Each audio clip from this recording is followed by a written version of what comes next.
կրկնալ ձեր խոսքերին, պարոն Կարապետյան, որովհետև վիրավորական է ցանկացած հայ մարդու համար լսել, որ ազգային ժողովի падգամավորը կարող է գալ այստեղից, մեկ նկար սենց պահել, ու ասել է ցիլոյով մարդը գիտեք ով է։ Դուք հասկանում եք դա ինչ է նշանակում։ Դուք հասկանում եք դա ինչ է նշանակում։ Դուք գիտեք Գրիգոր Զոհրաբն ով է։ Որտեղ զարմացած նայում եք, ասենց ես չեմ ասել։ Վստահաբար այդ տեքստը ձեզ համար գրել տվել էին, որովհետև ոչ մի հայ մարդ, երեխա, ցանկացած տարիքի մարդ, մեծահասակ չի կարող Գրիգոր Զոհրաբի մասին նույնիսկ մտածելով ասել այդ ցիլոյով մարդը։ Դա ամոթ է։ Դա խայտարակություն է։ Գրիգոր Զոհրաբը հասարակական քաղաքական գործիչ է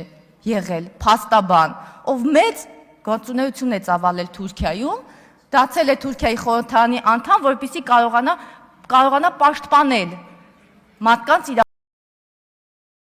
իրավունքները, հայերի իրավունքները, նաև այլ փոքրամասնությունների իրավունքներ, որի պատճառով էլ հալածանքի է ենթարկվել։ Եվ ձեր խոսքից հասկանում եմ, որ Գրիգոր Զոհրաբը ընդամենը մի ցիլոյով մարդ էր, ով որ Թալյաթի հետ կարտ էր խաղում ու չկարողացավ ինչ-որ հարցեր լուծել։ Իհարկե դուք այլաբանություն եք դրել ձեր խոսքի մեջ, որը բավականին անտեղի էր, բայց դուք պիտի հասկանաք, որ Գրիգոր Զոհրաբի մասին այդպես խոսելը ուղղակի ամոթ է։ Կանցնեն տարիներ, Գրիգոր Զոհրաբը շարունակելու է մնալ Գրիգոր Զոհրաբ, սակայն դուք, ձեր հորեղբայրը որևէ կերպ պատմության մեջ չեք մնալու, որպես ականավոր քաղաքական գործիչներ։ Ձեր հորեղբայրը մնալու է մի մարդ, որը Ռուսաստանից գործուղվել էր Հայաստան, որը ընդհանրապես Forbes-ի ցուցակում ինչ-որ միլիարդատերերից մեկն էր,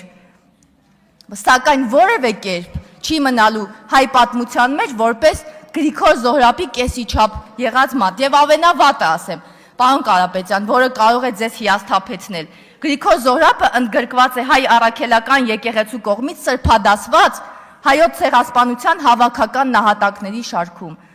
Եվ այդ արարողությունը տեղի է ունեցել 2015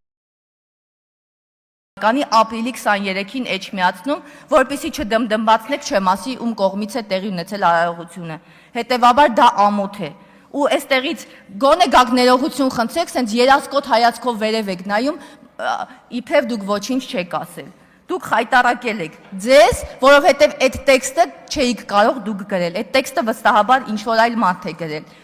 Իսկ մեր Հայաստան դաշինքի գործընկերների հետ մի փոքրիկ բան եմ ուզում խոսել։ Երեք որ Ագնեսա Խամոյանը ասում էր երկու երեխաների, անչափահաս երեխաների մորը կալանավորել են, տատիկին կալանավորել են, չգիտեմ, բոլորին կալանավորել են, նախ այդ բաների մասին խոսելուց եկեք ասեք ինչի են կալանավորել, որ հասկանանք, որովհետև որևէ մեկին առանց հիմքերի չեն կալանավորում, բայց մի բան էլ ասեմ, եթե երեխաների համար այդքան շատ եք մտածում, ընտրողաբար մի խոսեք երեխաների հետ կապված, հենց այս պահին կամ հենց այս պահին նկատի ունեմ 3 այսօր, այսքանի օրը ինչ է տեղի ունենում։ Թալինի եկեղեցու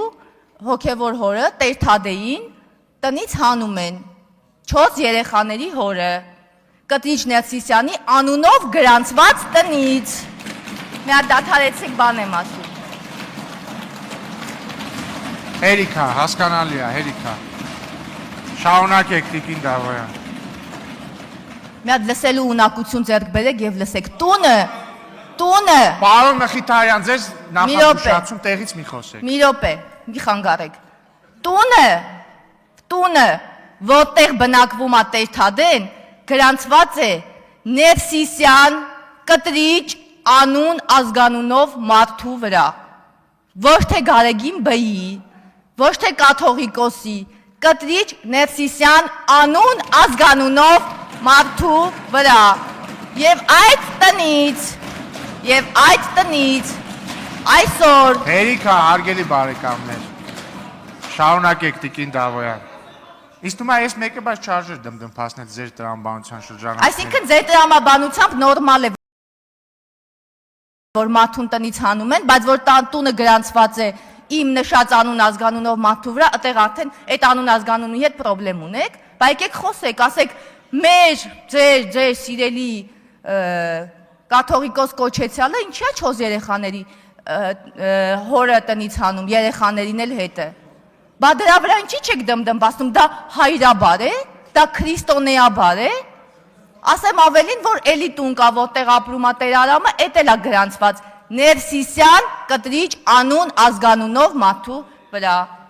Բա խոսեք այդ մասին, բա այդ ո՞նց է լինում, որ միտեղ անձնագրով էսպես է, բա այդ ո՞նց է լինում, որ այդ տները տենց է լինում։ Բա խոսեք։